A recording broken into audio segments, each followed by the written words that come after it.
Hello students, इस video में आपका मैं थर्ड चैप्टर की स्टार्टिंग कर रहा हूं और स्टार्टिंग में आपको मैं फर्स्ट पार्ट में सिर्फ ये बता के चलूंगा कि what is the meaning of atom, meaning of element, meaning of ion, polyatomic ion and then laws of chemical combination क्या है एंड मॉलिक्यूल ऑफ एलिमेंट और मॉलिक्यूल ऑफ कंपाउंड के एग्जांपल्स भी।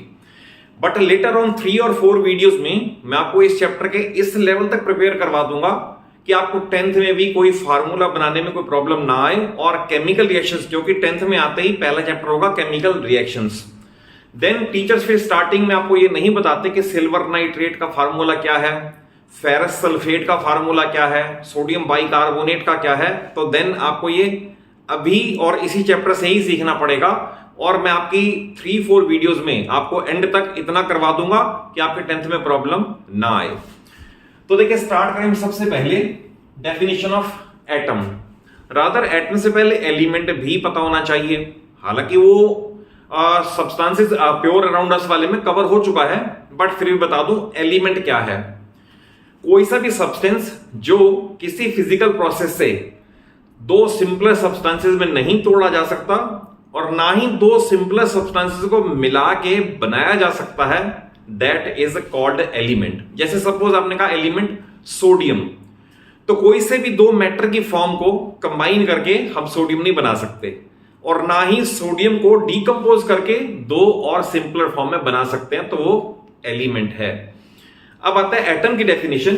तो atom is the smallest part of element. Element मैंने आपको अभी बता दिया, that can take part in chemical reaction. ये इनफैक्ट कोई सा भी मैटर हो, कोई सा भी एलिमेंट हो, उसका स्मॉलेस्ट पार्ट तो एटम ही है। जैसे हम बोलते हैं ब्रिक्स से घर बनता है, तो ब्रिक्स उसका बिल्डिंग ब्लॉक है। तो लाइकवाइज मैटर सारा एटम से बनता है, तो atoms are the building block of all matter. किसी भी स्टेट का हो, मैटर ऑफ एनी स्टेट, तो बिल्डिंग ब्लॉक उसका एटम है, यानी स्टार्टिंग उसकी एटम से ही होगी। तो डेफिनेशन आपको ये एज इट इज लर्न करनी है। Then what is the molecule. अब ये टर्म है molecule is the smallest part of element और कंपाउंड। मैं अंडरलाइन कर दूं एलिमेंट और कंपाउंड, और अभी इसके मैं एग्जांपल भी दे दूंगा। Which is capable of independent existence.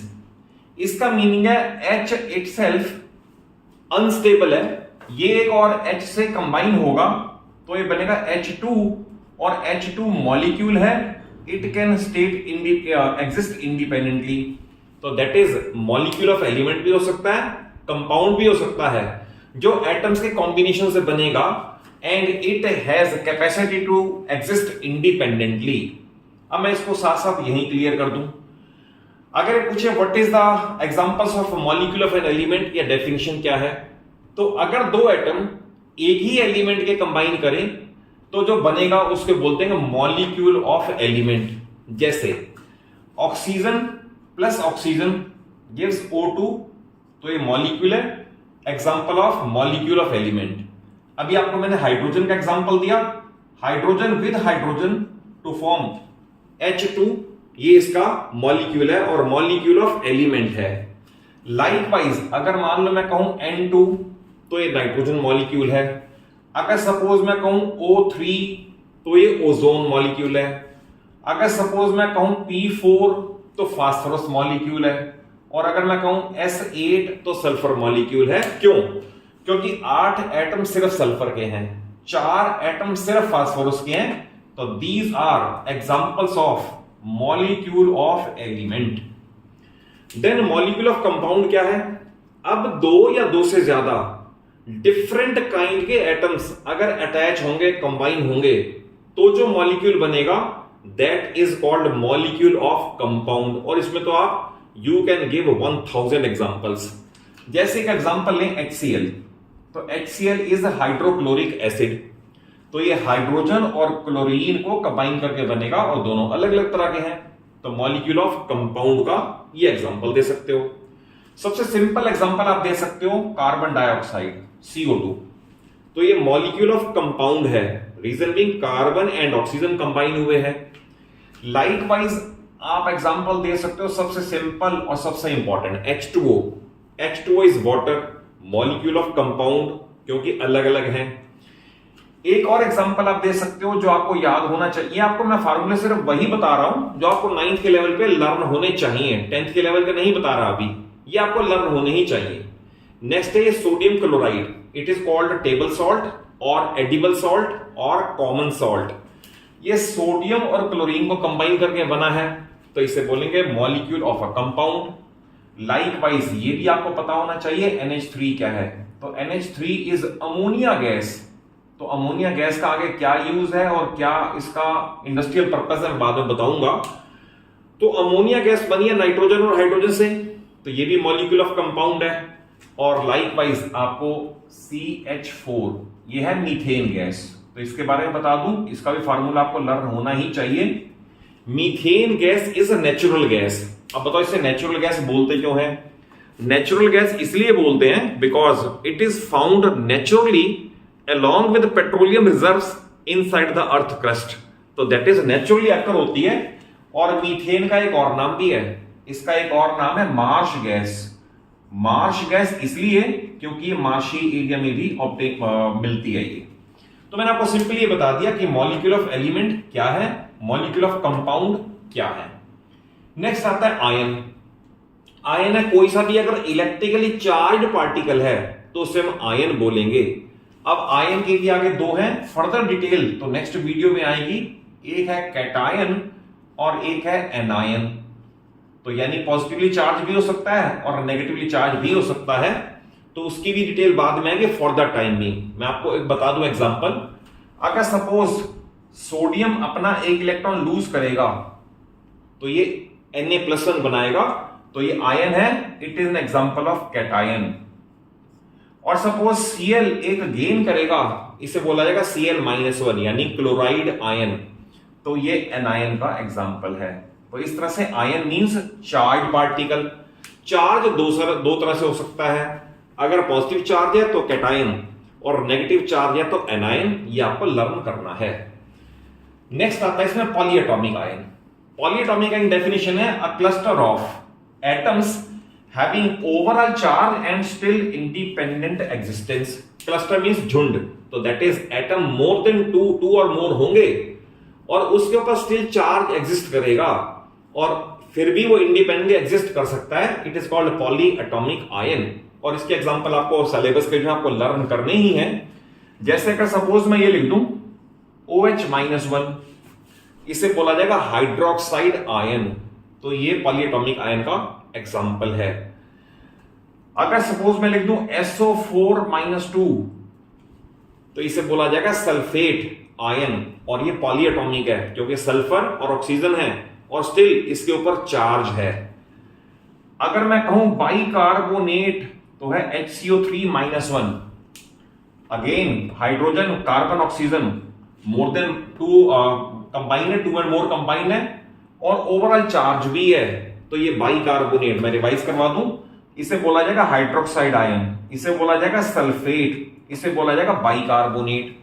ये सारे पॉलीएटॉमिक हैं। और नेक्स्ट वीडियो में मैं आपको फार्मूले बनाने से पहले सारे बता दूंगा कि कौन से आपको याद करने हैं, सो दैट आपको ये प्रॉब्लम ना हो कि सोडियम कार्बोनेट का फार्मूला क्या होगा, कैल्शियम कार्बोनेट का फार्मूला क्या होगा, एल्यूमिनियम कार्बोनेट का फार्मूला क्या होगा। तो अगर आपको सभी की जो इतनी भी एटम्स के और पॉलीएटॉमिक के वैलेंसीज हैं वो आपको लर्न करनी पड़ेंगी, उसके बिना वो चैप्टर चल नहीं सकता। अभी फॉर द टाइमिंग आपको सिर्फ मैं एग्जांपल दे रहा हूं, ये बाइकार्बोनेट, ये सल्फेट, ये हाइड्रोक्साइड, और भी बहुत सारे हैं, जस्ट एग्जांपल के लिए मैंने 3 कवर किए हैं। नेक्स्ट टर्म है atomicity. Number of atoms which combine to form one molecule is called atomicity. और इसमें सबसे अच्छा एग्जांपल आपको जो लर्न भी करना है, आपके सिलेबस का भी है, पूछ सकते हैं what is the atomicity of phosphorus. तो फास्फोरस मॉलिक्यूल इस शेप में होता है, दैट इज 4 एटम कंबाइन करते हैं इसके, तो इसका मॉलिक्यूल है P4। तो that is we will say that atomicity of phosphorus molecule is 4, क्योंकि ऐसे ही कंबाइन होते हैं। बट अगर ये पूछें एटॉमिसिटी ऑफ हाइड्रोजन तो 2, oxygen 2, nitrogen 2, ozone 3, but S8 का भी पता होना चाहिए। तो सल्फर का क्राउन शेप में मॉलिक्यूल एग्जिस्ट करता है। शेप तो आपके सिलेबस में नहीं है, बट अगर याद कर सको तो अच्छी बात है। और उसके अंदर 8 सल्फर के एटम कंबाइन हैं। तो दैट इज, अगर ये पूछे what is atomicity of sulphur, तो we will say atomicity of sulphur is 8। Next मैं 2 भी लॉ बता देता हूं, लॉ ऑफ केमिकल कॉम्बिनेशन। तो लॉ ऑफ केमिकल कॉम्बिनेशन को बिल्कुल, क्योंकि लॉ है तो वर्ड टू वर्ड सेम याद कर लेना और ऐसा ही प्रोनाउंस करके एग्जाम में लिख देना, सो दैट, क्योंकि देखो केमिस्ट्री फिजिक्स में अगर आप कोई लैंग्वेज ऐसे ही लिखते हो कि it can not be interpreted in the good meaning, तो फिर वो बेकार हो जाता है। या तो फिर बुकिश लैंग्वेज आपको लर्न होनी चाहिए या फिर अच्छी लैंग्वेज आपको बनानी आनी चाहिए। जैसे अगर ये पूछा जाए what is law of conservation of mass, तो सिंपल ये है कि according to law mass can neither be created nor destroyed, यानी ना मास ना तो क्रिएट हो सकता है ना डिस्ट्रॉय हो सकता है, however it can be converted from one form to another form. तो ये हो गया law of conservation of mass. Second आता है इसके अंदर लॉ ऑफ कांस्टेंट प्रोपोर्शन, और वो अभी सिर्फ इतना ही बताता हूं, नेक्स्ट वीडियो में इसका मैं कवर करूंगा। लॉ ऑफ कांस्टेंट प्रोपोर्शन ये है, in every pure chemical substance, in every pure chemical compound elements are present in fixed ratio by mass. जैसे अगर सपोज एग्जांपल ले वाटर का, तो वाटर में हाइड्रोजन और ऑक्सीजन 1:8 में ही प्रेजेंट हो गए, whatever be the source of pure water. तो मैं रिवाइज करवा दूं, in every pure chemical substance elements are present in fixed ratio by mass, it is called law of constant proportion. देखा, अभी आपको मैंने 2 लॉ बताए और उन लॉ का रिलेशन इनके साथ भी है, तो इसमें साथ साथ ये भी कवर कर देता हूं। ये है what are postulates of Dalton atomic theory, that is atom के बारे में डाल्टन ने फर्स्ट ऑफ ऑल क्या प्रपोज किया कि एटम है क्या और उसकी नेचर क्या है, तो उनके पॉइंट्स को बोलते हैं पोस्टुलेट्स। तो पहले आप पोस्टुलेट्स लर्न कर लें, रीजन बीइंग कई बार तो एज इट इज क्वेश्चन आ जाएगा, गिव 3 और 4 postulates of Dalton atomic theory, तो एक तो ये आना चाहिए। और 2 एनसीईआरटी क्वेश्चन ये भी हैं कि which postulate of Dalton atomic theory explains law of conservation of mass, और एक ये भी है कि which postulate of Dalton atomic theory explains law of constant proportion. तो इसका आंसर भी मैंने लिख दिया है, यहीं से निकलेंगे। पहले मैं आपको पोस्टुलेट्स 1 बाय 1 एक्सप्लेन कर दूं। ठीक है, पहला पोस्टुलेट्स है all matter is made up of atoms.